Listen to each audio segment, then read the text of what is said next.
Everyone would like to have a running back the quality of Adrian Peterson, as productive. He seems intrigued. He tweeted the other day, let's see that tweet specifically. Why is Adrian Peterson weighing in on what the New York Football Giants are doing? And yet he is. 28 says the Giants making some interesting moves of late.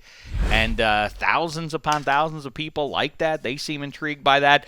What do we think? At this stage, this is what happens in pro football, is that once you get past that second big deal, that once you get near 30, you get out into the, who knows what's going to happen range.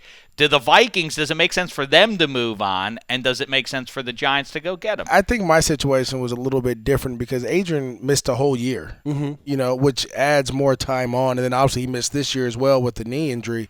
And so he has more than what I had left, I feel like. Maybe, but he's had the injuries as well. But the issue is, and I learned this, you have to go to a team that's dedicated to their offensive line. Right.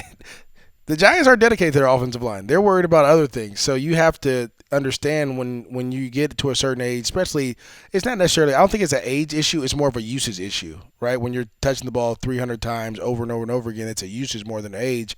And you need help. And so you can't play behind offensive lines that maybe you might have been able to at 23 and 26 at the age of 30. That's why I think Curtis Martin, a lot of people talk about Curtis Martin, great running back, but he had a really good offensive line with the Jets. And he didn't have to break as many tackles. And when you watch tape of him, he was down the field running on safeties. And that is a key part. That's huge for him.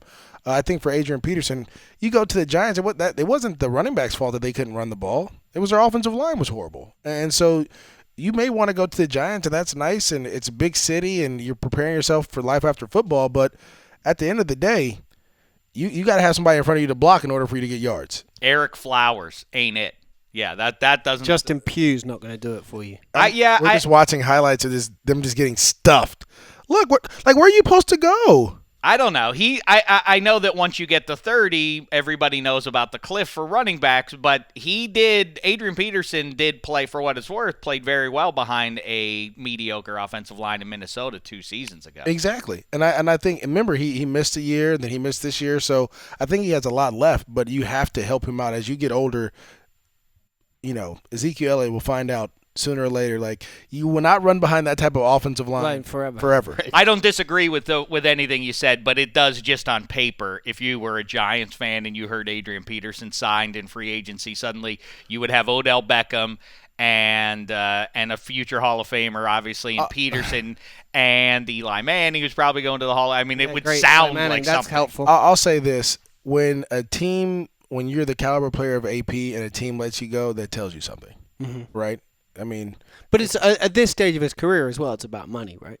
I think for him, I mean, if he gets released, he's not going to be able to get $10 million a year. I think he'll be more in the 6, 7. But then, if you can, we were just talking before the show started about some of the rookie running backs that are going to be coming into the league at this season. You can get a guy for maybe a tenth of that. There's a ton of running backs that's going to be better. Yeah, it depends on what you're looking for. If you're an organization that wants to win now, I think you try to go get AP. I think Minnesota believes that they can win now.